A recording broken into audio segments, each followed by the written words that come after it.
All right, everybody. Well, All-Star Weekend. It happened. We'll talk about it, and we'll check in on our all NBA predictions from earlier in the season. This is the All-Star Break edition here of Green with Envy. You guys know the deal. Let's lock in.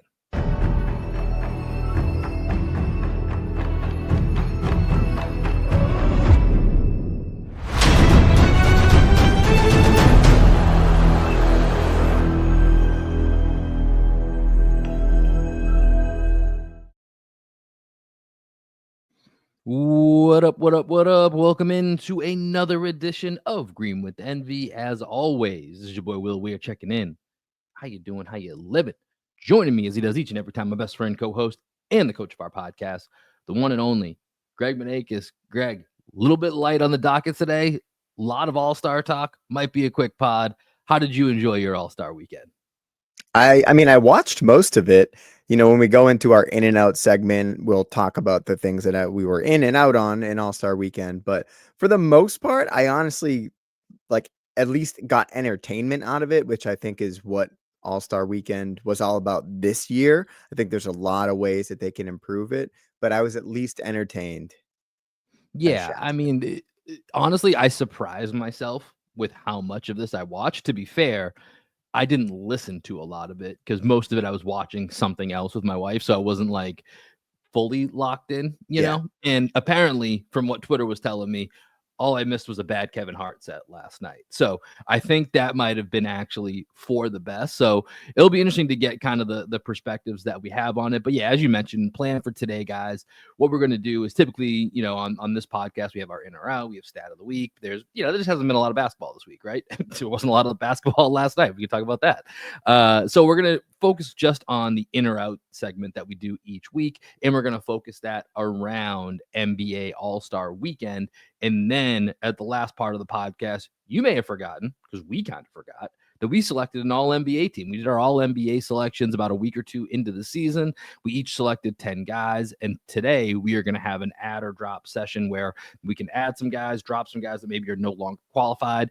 End of the day, the goal is going to be between Greg and I, who can pick more first and second team all NBAers. So we'll recap that when we get to it, and we'll talk about where those awards are at this point in the season. So we'll have that for you here. But Greg, let's get into here. Let's talk about All-Star Weekend. So we'll talk about All-Star Saturday night, talk about the game Sunday night. Let's start with, let's just kind of go in order here. So let's start at least Saturday night, but give me something that you were either in or out on from All-Star Saturday. Let's start positive because I think there's a lot of negative things that we can talk about. So I got to go dunk contest in on Mac McClung. I think this is like the low hanging fruit. It's the easiest thing to talk about. But Mac McClung was unbelievable in this dunk contest. And coming into it, I was kind of like, do we really need another Mac McClung dunk contest performance? Like we've seen this 2 years in a row. This is what he does. Although he does have some accolades like G League MVP and things of that nature where he can actually He's a great G League player. His stats are right there. Little. He's just a little guy. He's a little guy and he can jump out of the fucking gym. So shout out to Mac McClung for inspiring at least a little bit of Twitter discourse where people like John Morant and Zach Levine throwing out there that maybe this performance is going to inspire them to join the dunk contest next year. Because the dunk contest was lacking star power. Castle, I think, is going to be a future star. I think this was kind of a little bit of his coming out weekend for the national NBA audience. But Buzelis and I can't even remember the other guy that was in it. It was Andre Jackson. Andre Jackson, right? Like the moment was way too big for them. And it ended up just being the Mac McClung show, which was a really, really entertaining show. Yeah, shout out to Mac. Mac's one of the greatest dunk contest dunkers we've ever seen. Maybe the greatest, right? Like, that's just what it was. I think it's really great that he brought out the car because we all know, like, yeah, Blake Griffin jumped over a car. Shout out to Blake. That's our guy, Blake. But he didn't really jump over the car. He jumped over the hood of the car and he kind of laid, you know what I mean? Like, it just wasn't. This dude actually jumped over the fucking car. Like, he hit his foot on the way down. Like, it's actually kind of amazing he didn't end up injuring himself when he did that dunk. Like that, dude, that's the thing I was worried about when he brought the car out. And the first time he cleared it because he didn't hit the first attempt, he grabbed the ball and just like leapfrogged over the car. I was like, okay, I feel pretty good about this, but he's so little.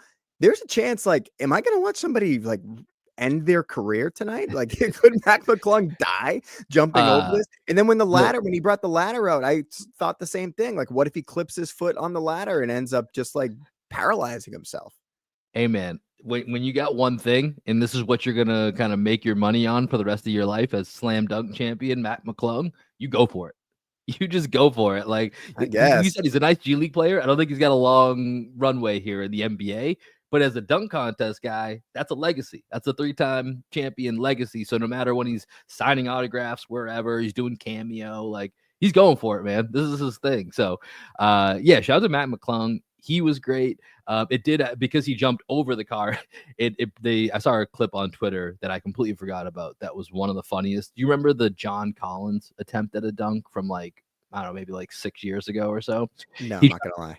a tribute to the Tuskegee like airmen, and so he brought out like a fake model plane, but instead of jumping over it, he basically just ran through it. He knocked off like 3 different wings. So it was so impressive to see Mac McClung do that. And to your point about Stephon Castle, like he was good too. Like he had like with props, he had really good dunks. They just weren't on that level of Mac McClung, but he wasn't 4 for 4. Like that's what makes Mac McClung's performance so special is that he was. I mean, he didn't really attempt the first dunk. He just kind of like and get the anticipation going by jumping over the car. I think he would have tried to dunk it, but he was basically 4 for 4 on his dunk attempts. First attempt on every dunk is pretty special. Yeah, and that's the thing, right? Like you mentioned, like I'll be honest, I didn't even see. I was flipping channels, like I said, I didn't even see Andre Jackson go, but I saw his score, so I knew I didn't need to see anything. Terrible. The Buzelis dunks, like I was watching with my wife Lauren, and she was like, "Is this supposed to happen?" He didn't make a single one. She was like, "So what happens now?" I was like, "He just gets like the net lowest score you can." But she was like, "That was bad, right?" I was a guess that was very bad. Your analysis on this is 1000% accurate. So yeah, shout out to McClung and shout out to Stephon Castle. They put on an actual show. That was legit. Dunk contest is what it is. Like to your point, I'll believe the Ja Morant's, and I mean Zach LaVine's already done this a bunch, but like if he's gonna come back, if Ja's gonna do it, like don't be about them Twitter fingers. Like actually do it. You know? Right. It's like Then I know you're not a UFC guy, but Conor McGregor hasn't fought in years. But every time there's like some sort of fight happening, Conor McGregor will tweet that he's going to fight. Like, I want to fight that guy, like Mac versus this. And like Conor McGregor's never going to fight again. Like I believed it for a year that he might come back and fight, but he's not going to fight again. Same thing with all these guys that say they're going to dunk. They're not going to dunk in the dunk contest, but if they tweet about it, their name gets some mentions and then they're trending and it's good for their brand, right? So no one's going to remember next year that they were saying they might dunk this year. It's just everyone's going to be disappointed that it's just Mac McClung in a field of nobody. They'll get an engagement boost for the next 2-3 days while there's no basketball. And hey, listen, Jaylen Brown actually did participate in this last year, which I kind of actually forgot about. So like at least he was willing to get out there. Yeah. You know what I mean? So we'll see what happens. But yeah, Mac McClung, he is a beast. All right, I'll go over here. I'll go out, but this is like just because I think it's funny. Why do we keep doing the skills challenge? The skills challenge every year. It's the funniest thing watching. There's about 450 or so guys in the NBA. There's a couple of EuroLeague guys that are awesome, but in general, this is like basically the best grouping of 500 players playing basketball on the planet right now. And we're literally doing an obstacle course where they have to make a bounce pass that Deuce Tatum could make without messing up. Like it's that the first obstacle they do, the fact that it moves is almost even more insulting. Like, what are we doing? And it's like so slowly moving that it's insane. I just don't know why. It's so boring. I don't know why we do it. And then at least I will say this. The Spurs clearly tried to cheat, but I thought it was at least funny. It was at least entertaining. It gave a little bit of drama to the whole proceedings. And it was pretty funny that it was Wemby's idea, not Chris Paul's. Like it 100% felt like a very Chris Paul move to try to find a way around the rules.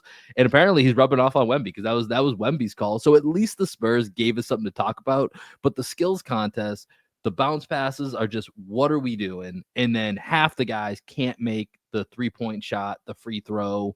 Like the amount of misses in that little shooting stretch was just god awful. Maybe it was foreshadowing what was to come. And we'll talk about the 3-point contest because that also wasn't great. But It's just so bad, so boring. I don't know why we do the skills contest. It's too easy, but yet at the same time, these guys make it look difficult. It's very strange, and I don't know why we keep doing it. The segment is called In or Out. I am so out on the skills contest that I didn't even consider tuning in to watch it this year. Like It was by I accident. I honestly yeah. I tuned in because I didn't know when things started, and like we had been. This was on Saturday. Yes, we had been out like doing a couple things, like 'cause we kind of had our Valentine's Day like Saturday instead of Friday. So I got home and I was like, all right, let's just see like if it's on yet, and it happened to be like right as it was starting. Mhm. It was in no way was it intentional to watch it. It was Yeah. just like, all right, I guess I'm here and it's on, so let's check it out. Yeah, that was one of those things where I was like, I can if there's gonna be a moment that happens in the skills competition, which to your point was just Wemby and Chris Pauling the competition. I think I can always watch that on Twitter. I can watch Yeah. that on Blue Sky. I can I can go on with my life and keep a happy wife and a happy home, and then tune into the stuff that matters later in the night, like the 3-point contest. And let's just get to that right now because I was out on this year's 3-point contest. Will, do you know how many total points there are in that competition? Like per player. Yeah. So anytime you go, what's the max amount It's of points you funny. can get? Lorena asked me this, and I should have just done the math. I want to say it's like four because they've changed it with how many money balls there are and stuff. Is it like little over 40 maybe or It's around 40. It's 40? exactly Okay. 40. It's exactly 40. There was one person that got over 30, which is Buddy Heald. And then for the most part, people were under 20. There Half was, of I the think there was three points. score. I think there was three scores of above 20. I think Darius Garland in the first round. Then you mentioned Buddy got above 30, and then I think in the final, Hero and Buddy both got above 20, and that's it. That's it. That's really 50%. bad. That's really bad for NBA players to miss out on over half the points in a competition where there's nobody guarding you.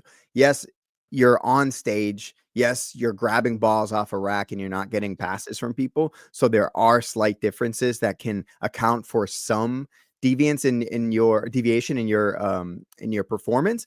But as two guys that just shoot around at the gym all the time and This shoot is all we do. this is what we do. We do NBA 3-point contests. We don't grab them off a rack. But dude, we are getting at least 3 out of 5 every single time. Like when one of us gets below 3 out of 5, we're like, "Oh, dude, like I don't even know if I can make eye contact with you right now." Yeah, Like, it's like most of the oh time it's man, he's not 3 gonna out be of 5 happy. or 4 out of 5, you know? And now there's a good amount of times where we're 5 out of 5. And I don't understand how NBA players this year could be that bad shooting 3-point shots. It was really pathetic.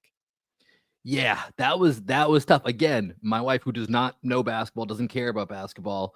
Like the second, like as soon as they started shooting, she'd be like, "Oh, this guy's not going to do good." Like even she could tell that it was going bad.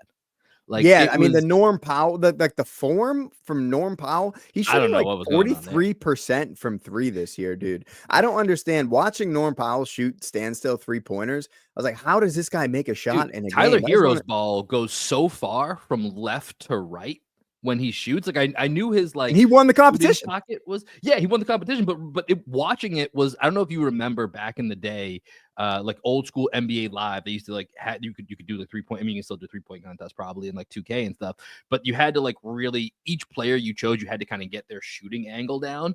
And it reminded me of like watching Tyler Hero was like I was trying to do the joystick like as he was shooting to try to figure out where he's gonna let it go. Because every time you knew exactly if Tyler Hero's shot was going in or not, because it was such a dramatic left to right motion. And yeah, he won somehow. Like but you're right. It kind of blows your mind watching some of these guys because when you watch Buddy and you watch Darius Garland and you watch Dame, you're like, okay, that looks like a really fluid, easy Yeah, jump shot. Like those picture look like perfect. real jump shots. Exactly. But yeah, like Norm Powell and Tyler Hero, I was like, I don't know what I'm watching right now, even though shout out to Hero, he won the competition. I will say this though, Greg. I'm with you. It was a bad 3-point contest. NBA, don't overreact. Just leave it as it is. The 3-point Yeah. contest will be fine. Like that just needs to stay what it is. You've already added in the starry ball and you got the money rack, which the money rack's kind of boring because everyone just leaves it for the last rack, right? Like Mhm. there's no variability to it. So I wish there was a way that someone would put it not always just as the last rack. I mean, I guess that does add to the excitement. So maybe that is for the best. But yeah, you don't need to mess with it. It was a bad night for Would these you be guys okay with shooting. adding 5 seconds and a half court shot that you have to hit at the end? that you have to hit or you just have to take? You have to take at the end. Okay, yeah.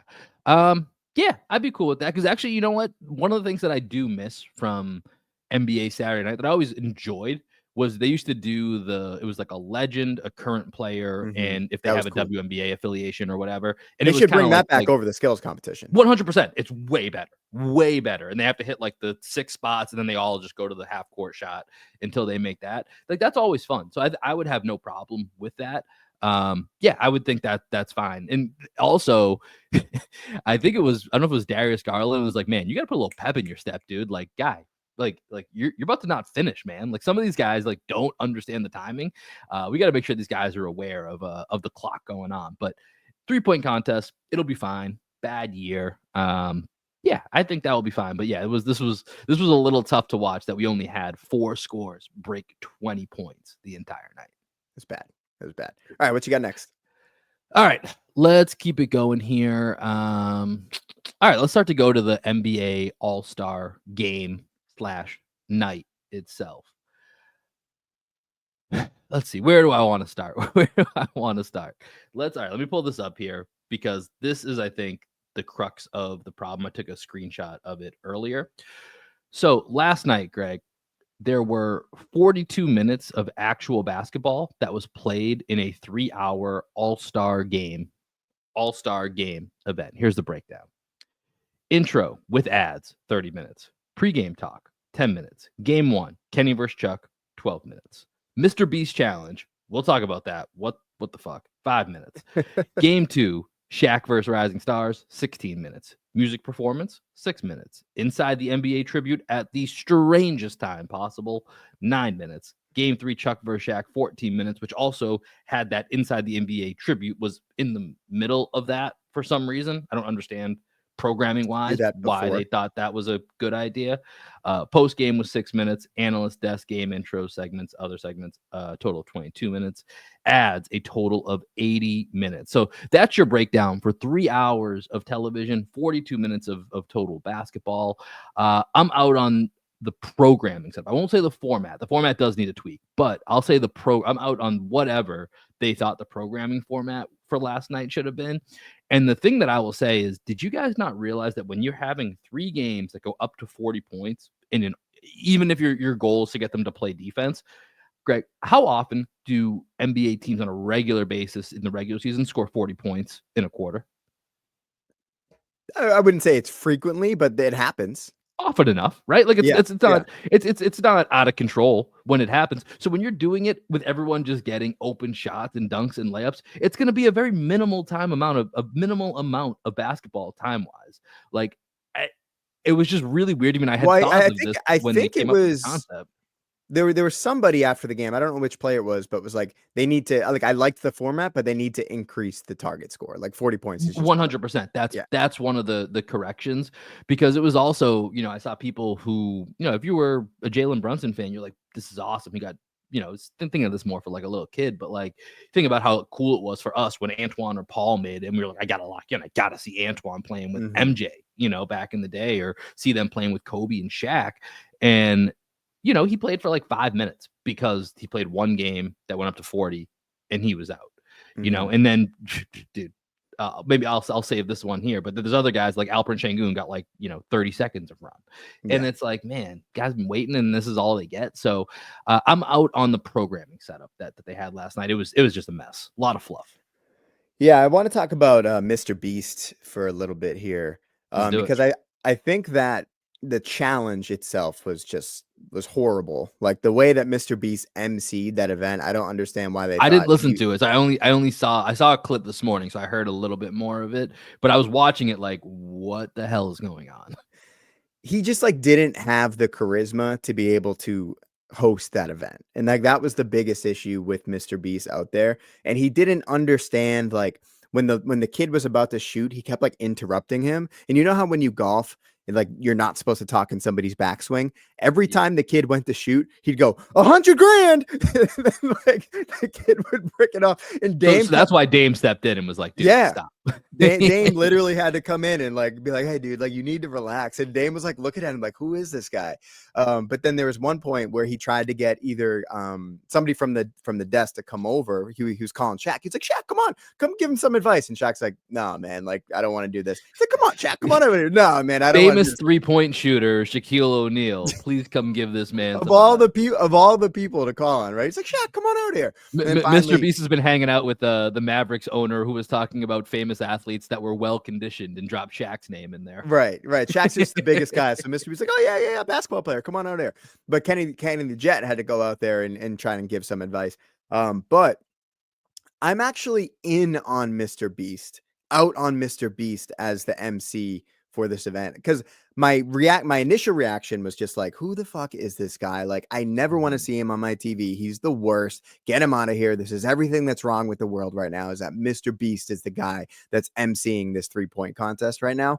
And then I did a little bit more research into what Mr. Beast does, and apparently he's the number one YouTuber in the entire world. He's got like 300 million subscribers, something like that. The Hornets. I think he's the patch for the Hornets. I believe, like the logo that they have. I believe Maybe, is Mr. Beast. Yeah, I'll double maybe. check I that. not sure about that, but I do know that his whole thing is about like giving back to the world, and he's like a philanthropist. Like he doesn't Yeah, take all of his money and just like live a lavish lifestyle. What he does is literally tries to just like change the world through these challenges that he does on YouTube. Like he removed with I think it was called the Save the Seas initiative. He removed 34 million pounds of trash from the oceans and seas last year. Like that's pretty special stuff. He's like building wells in places that don't have access to clean water. He's providing electricity to villages that have never had electricity before. So like I'm glad I did a little bit of research on Mr. Beast because that's a lot more than I'm doing with my life and helping the world and helping the planet and a planet that desperately needs help. So Mr. Beast, stay away from basketball, but Mr. Beast, good on you for trying to save the world. yeah. I knew like I had looked into him a couple of months ago. I think, and he is the like the way that the Celtics have a patch. Like he is the logo sponsor for the Charlotte Hornets. Yeah, I remember I had looked into him and like at first I just assumed he was in the Kai Cenat I show speed, whatever type Mm-hmm. mold. But then I realized all the stuff that he does has some type of like, like you said, philanthropic effort behind it, which I Mm-hmm. was like, okay, all right, that's pretty cool that guy then is like the number one YouTuber ever, and it Right. actually has like a really good cause behind it. Yeah, I would actually like to see more about how he got started. I don't want to do too much research, if I'm being honest, about Mr. He was Beast, just a but YouTuber. He's just a YouTuber. He did like challenges, like stunts and stuff, and he would yeah, challenge people and get, he would spend a lot of money up front to get the videos to like have really high produced content. And then yeah. over time, just like ads came in and bought up space and he donates all the money. Yeah, well, shout out to him for his general cause, but I'm with you. NBA, without listening to what was happening and just trying to watch it while I was watching the SNL 50 show last night. How was that? It was pretty good. It was, I mean, listen, they tried to jam a lot in, so like sketches that could have been really really good. It was like they kept trying to add one layer, another layer, a lot of celebrities, a lot of old, SNL cast members. It had enough moments that it was worth it. There probably wasn't like a single sketch that was like, oh, that was so funny, you got to see this. It's like there's just like little moments here and there. Decently entertaining, worth a night of television. It's like historic, so it So was you were cool in in. that You were sense. in on it. Yeah, I was in on it. Yeah, it's good. Good way to tie it back to the segment there. I was in on SNL 50, even though it wasn't amazing. But the Mr. B segment, it just felt like it was like, dude, you guys feel like you're trying so hard right now. They're Like trying to reach a different audience and like they're trying to reach kids. And obviously, he's a super popular guy. So I get it. If I'm someone under the age of 10, I'm probably like really excited Mr. Beast is on the screen or under the age of like 13. But mhm, anybody that's a millennial and above was like, dude, get this guy off the fucking screen. yeah. Let me ask you, it felt like I feel like Dame was pulling his shots at the end to try to get the kid a chance to win. I mean, if he was, then that's pretty special stuff from Dame because it would have been Yeah. a really bad look for this poor kid Right. Like to, that's why I think go he was out like there. And like when Mr. he Beast is a stepped in, billionaire. Maybe yeah, Mr. he Beast would have stepped just in, he given was him the like, money anyway, probably. Dame stepped in and was like, dude, like back off here. And like it felt like because that kid was way off until he finally made it. Like he was nowhere close. And then like he thank God he hit it, or else that segment was just gonna be like, yeah, what is that segment if Dame wins? It's just like, oh no, an NBA player made more shots than a regular kid. He Right. loses 100,000. Like what is that? It was pretty great that they got the moment because he hit an it. SNL sketch. He hit it on the last shot, like at the buzzer. He beat the buzzer to win the money, and like there was a genuine moment there where everybody lost their shit and got really excited for the kid. Yeah.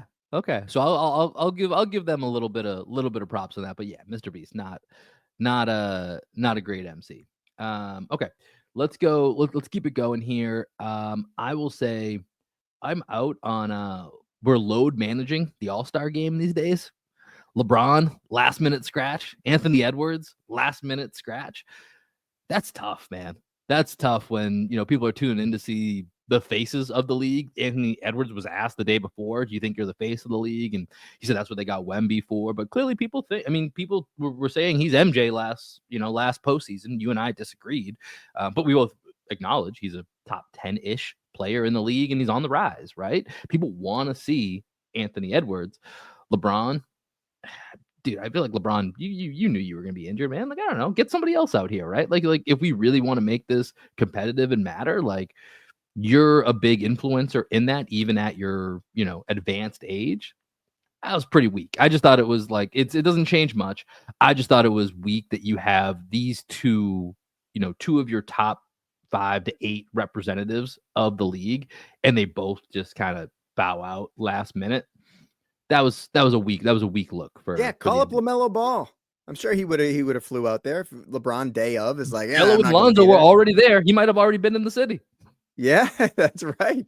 That's right. Yeah, they should have just put LaMelo Ball on the court. That was pretty bad, man. I wasn't upset when I saw LeBron wasn't playing because LeBron barely played last year either. Like he clearly doesn't really have the motivation to play in All-Star games this year, which I totally understand. But the Ant thing, like I get it's a groin issue and you don't want to get hurt. Like the last thing you want to do is go out there and get hurt. Was it a groin or was it a cold? I've seen both. I didn't know. I didn't see the cold thing. I just saw the groin report. And that's actually kind of a hilarious name for something, the groin report. But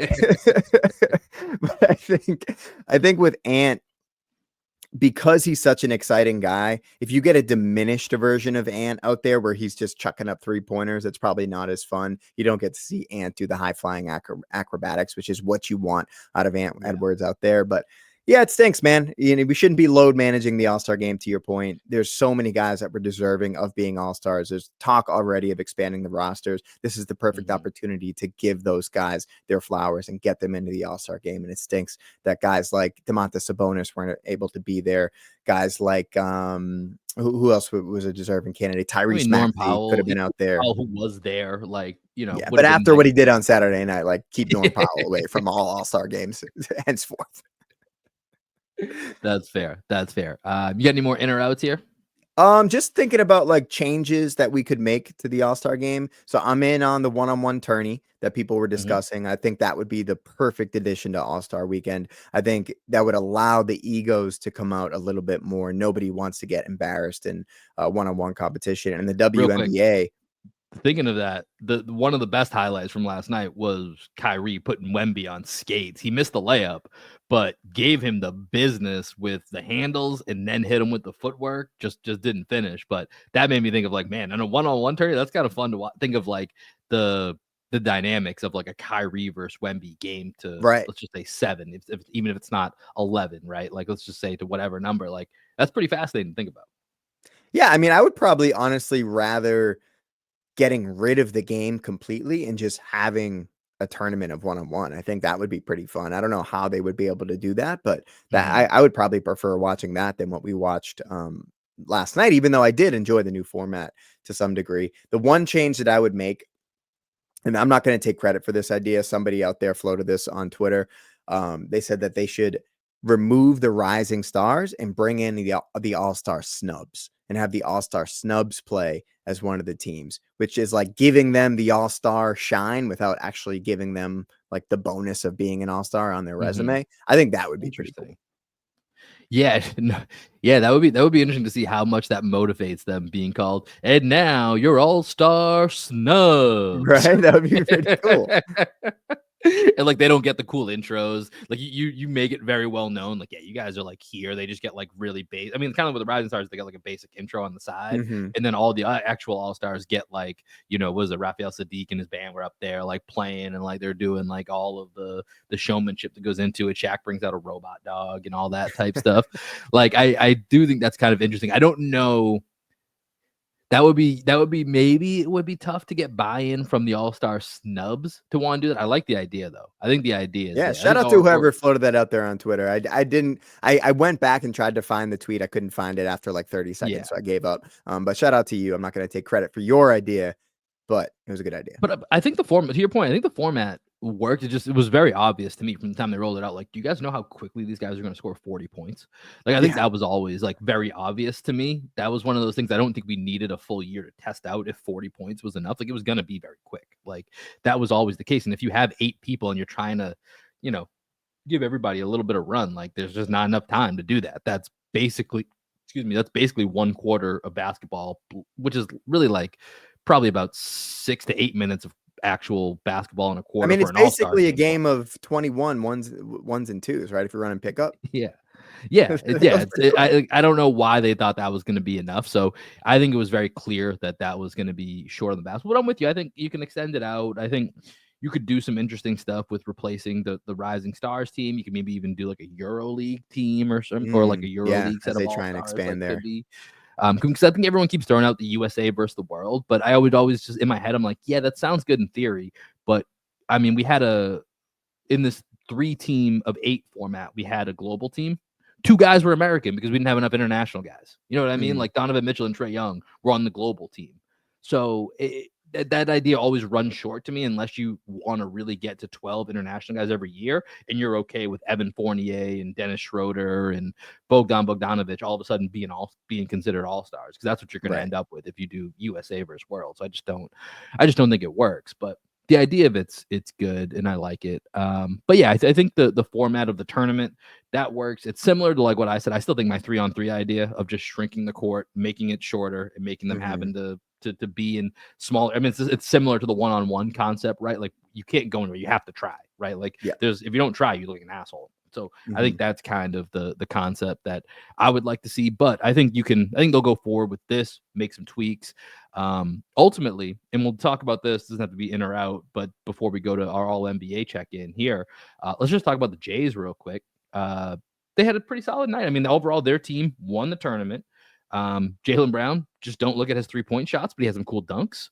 And then Jason Tatum probably should have won the MVP, but it was Steph in Oakland. Like that Yeah, was just give it to gonna be him. how it goes. But Tatum led the team in scoring, 9 of 11 from the field. Steph was 7 of 17, one less point. Ultimately, he hits that half court shot, then he hit the shot that made it 1 point to game point. That was right there. It was wrap, which it should have been. This is Steph's weekend. This is one of his last, all-star games. Who knows? Maybe he'll play a little bit longer than we give him credit for. But for it to be in his arena that he built, literally, he built on the back of him being one of the greatest players on a dynastic run. Like that absolutely should have gone to him. I have no issues with that. But it could have been Jason Tatum's second All-Star MVP. But he played really well in the game. Last thing I'm out on. The referee that called the 8-second violation. Although it was kind of funny, dude, like you just killed all the momentum in the entire arena. Steph Curry has the ball dribbling up. He's clearly going to try and shoot some like half court step back over Yeah. Jokic, whoever is covering him, to win the game. And instead, the game ends on a Jason Tatum like breakaway layup.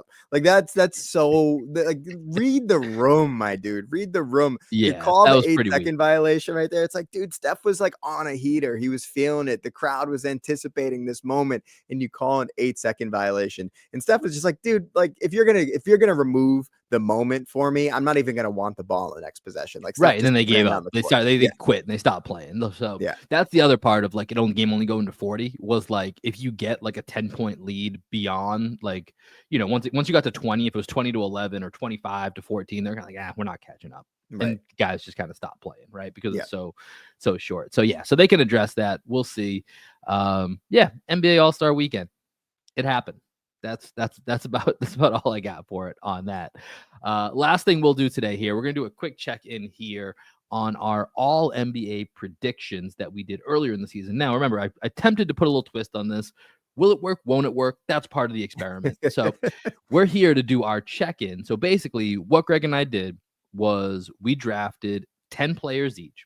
And the goal is to get as many first or second team all NBA players within our 10 players that we selected. At the end of the season, before they announce all NBA, we'll go ahead and lock in guys, whether we think they're going to make first team or second team. We're going to get 1 point for having a guy on our roster that makes first or second team. And if we predict correctly that they end up on first or second team, we get a bonus point. That will help us determine who is the winner. So this today is our ad drop period. So this is going to allow for us with about 30-ish games left around the league. If we want to remove anybody from our roster, maybe add somebody that we didn't draft originally. Greg, you're going to have first pick to do this, but you gave me first pick in the draft so that you could have first pick here in this ad drop period.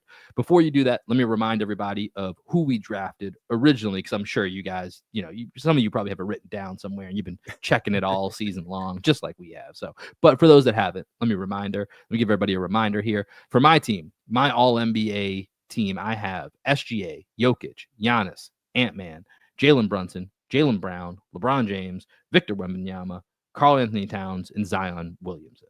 Greg, for your team, you have Jason Tatum, Luka Doncic, Donovan Mitchell, Anthony Davis, Kevin Durant, Devin Booker, John Morant, Steph Curry, Joel Embiid, and Chet Holmgren. What sticks out to you before you make your ad drop period there? I drafted all the guys that got hurt. 100%. Yeah. They're literally all on your team. Yeah, so I got to make some cuts here, man. I'm gonna start by cutting a guy that I'd be happy to cut any day of the week, and that's Joel Embiid. Joel Embiid, get the hell off my team. You're not going to be eligible for this. He's probably already ineligible because he's only played like 17 games, right? There's only 30 games left. Yeah. Okay, so we're getting rid of Joel Embiid, but I will give some love to his teammate Tyrese Maxey. Not right now, though. Not right now. Okay. But Tyrese Maxey is on my list. The guy that I'm going to add here is another big man that I don't see anywhere in these 20 names. So correct me if I'm wrong, Will. But I'm going to go with Jaren Jackson Jr. Jackson Jr. That's the pick. That's the right pick. So he's going on there instead of Joel Embiid. He was an all-star this year. Really brought it. Said he was going to pick up full court. He picked up full court. I like seeing that out of him. He's been one of the best players in the league. I think there's no question he's going to make a second team All-NBA this year. So Triple J, you're on my team. Yeah, that was the absolute pick. When I looked at the list of guys that weren't picked that were available, he's easily the most likely to end up on a first or second team, likely a second team. It feels like it's kind of his destiny as long as he stays healthy here down the stretch. Yeah, that's a good pickup for you, dropping Joel Embiid. Well done. With my team, to be honest, man, there's only one guy. I'm only making one move here. Everyone else I kind of like on my team that has like a pretty good chance. Yeah. So I'm gonna make one move here. Zion. Yeah, Zion's not making it. He's only played a handful of games this year. And so I'm trying to think of who I think would have the best chance of what's left. There's a couple different options out there. And I'm gonna go for it. I'm gonna take my guy Darius Garland here. Okay. I'm gonna go Darius Garland as my Zion replacement, and I'm gonna lock in my team. So the rest of the board here is gonna be yours, Greg, to add or drop whatever you see fit. I mean, listen, I got lucky with a lot of my guys all stayed healthy. Like all of my guys are eligible here, and there's no one here that I would add or drop for. So the board is yours, my friend. All right. Well, I'm gonna drop Chet Holmgren, and I'm gonna go ahead and add Dame Lillard. That's a good one. I'm going to. Is Luka still eligible, or has he missed too many games? I believe he's missed too many games. I'll double check that real quick before you make that move.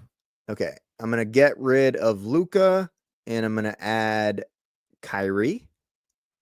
Oh, good one. That's a great pickup. And then he's not gonna make it. AD is probably gonna be out, so I'm gonna get rid of AD, and I'm gonna go ahead and add Domantas Sabonis. I don't think there's any chance he makes it, but better chance than AD. Yeah, he's like Paul George. He's only destined for the third team. Yep. And I'm going to go ahead and get rid of Ja and add Maxey. There it is. All right. Is that your final board, Greg? Do you want me to read you your team back to you? I think I got it. So I got Jason Tatum, Kyrie Irving, Donovan Mitchell, Domantas Sabonis, Kevin Durant, Devin Booker, Tyrese Maxey, Steph Curry, Triple J, and Dame Lillard. Actually, you know what, man? Let me read you a couple names that I've thought of that are still Okay, on the board let me here. Just to let me do one more because I'm gonna Okay, actually go for it. switch up Maxey because the Sixers are falling apart or Mhm. are already falling apart. I'm gonna Yeah. go Cade Cunningham. Oh, that's a great one. I didn't even have him on my long list. You're right. That is a good one here. A Because couple the of names that I Pistons had are in out sixth there. place. Yeah, that's a great call. That's actually one I can't believe I didn't have him down here. Other guys that haven't been picked: Jalen Williams on the Oklahoma City Thunder, Evan Mobley, Pascal Siakam, Trae Young. You already said Sabonis. You got Garland. We got Garland off there. Jaren Jackson was the number one name I had on the board.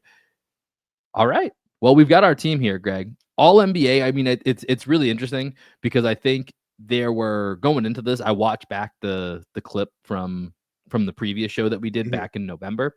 It was very obvious who the first five were, and I think it still stands that way. Except Luka got hurt, right? Yeah. Like it was SGA, it was Tatum, it was Jokic, it was Luka, it was Giannis. Those are basically you're almost written in stone at this point. First five all NBA, at least right now, year in and year out, unless one of them gets hurt. So let's just if we assume that the four that are still eligible, Giannis, Jokic, SGA, and Tatum, which based on I believe it was the Tim Bontemps straw poll they just did, that was your top four for Mhm. MVP as well. Who would you say right now? Because I think that last fifth spot is pretty wide open. Who would you say maybe has the inside track at that last first team All NBA spot? I think there are only two real candidates here. Correct me if you think I'm wrong. I think it's Jalen Brunson and Donovan Mitchell. Think you're probably right. Yeah, I Dark mean, the horse thing is, LeBron. Dark horse LeBron. I think dark horse just because they are surging a bit in the standings, right? They're in fifth place right now, 32-20. If he just takes off and Luka can't get that bump, right? Mhm. Does LeBron in his stead get that bump? Yeah. So I think that's a good call. Yeah, I think first team would be a bit of a stretch for Jaren Jackson, even though he's having an amazing season, Yeah. and the Grizzlies are too. It's just really hard out west because the teams are so muddled. Like even Wemby, like the Spurs are down at 23 and 29. They're in 12th place. The Yeah. Suns aren't in the play-in right now, you know? Maybe Steph gets a Jimmy Butler bump. I think that's another potential one that he could just go on a heater and all of a sudden the Warriors go from 10th to fifth or sixth, or let's just call it six because they're 3.5 games out of six. So that's like somewhat reasonable to make that jump in the last 30 games. And then out east, yeah, it's I mean, But I think you're right. Steph's first 50 games have been like underwhelming to some degree, right? So I think Mhm. he would have to be like MVP level Steph over the last 30 Yeah, games in order to get in the conversation for first team All right. NBA. I think he's in the conversation for third team All NBA at this point. Yeah, that's probably right. And I guess for the same reason I would throw Brunson there, I'll throw Cat in there, right? Because of the Mm. Knicks' success, depending on who's having more moments between the two, like that's probably the guy that will get a little bit, or maybe they divide and that becomes where Donovan Mitchell goes. But yeah, I think it's really those three guys, and then a little bit of LeBron in the shadows is probably what you're looking at for Mhm. first team All NBA. But all right, we'll check back in on this at towards the end of the season here, and we'll lock in who we want as our first or second team, and we'll see who wins. I don't know if this is actual a good thing, and who knows if we'll do it again next year, but it's a way for us to talk about All NBA. Right now, Jason Tatum looks like he's certainly going to be a lock for that first team All NBA. Jaylen Brown, he's got some work to do if he's going to make the All NBA team, but depending on games played, may have an inside track at least the third team spot. So we'll have to see how that plays out here. But that's going to do it for this episode here of Green with Envy. We will be back later in the week with a Friday Coffee and C's. Celtics are back in action on Thursday night where they take on the Philadelphia 76ers. Has this been long enough for Joel Embiid to play? Who knows? Tune in to find out Thursday night, Celtics, Sixers. We will have a recap of that game for you on Friday morning, as well as touch on anything else that may come up between now and then. Because as we know, nobody, and I mean nobody, does drama like the NBA. So there's no way this will just be a quiet week where nothing happens before then. So we will catch you up to date with everything Friday morning live, 9 a.m. Eastern, 8 a.m. Central on YouTube, on Twitter. Make sure that you guys come hang out with us, jump in the chat, grab your coffee. We'll have a good time. Greg, any final thoughts before we send the people out? I guess we didn't talk about Kevin Hart at all. We kind of mentioned him at the beginning, but I Kevin had the Hart, whole thing on mute, so I know people were not happy with it, but stay away from NBA All-Star Weekend, Kevin Hart. We don't need you anymore. I like Kevin Hart, but yeah, this felt like it was a bit too much is what I gathered by the reactions on Twitter. Yeah. All right, everybody. We will catch you guys later. Have a great week. See you on Friday for Coffee and C's. Peace.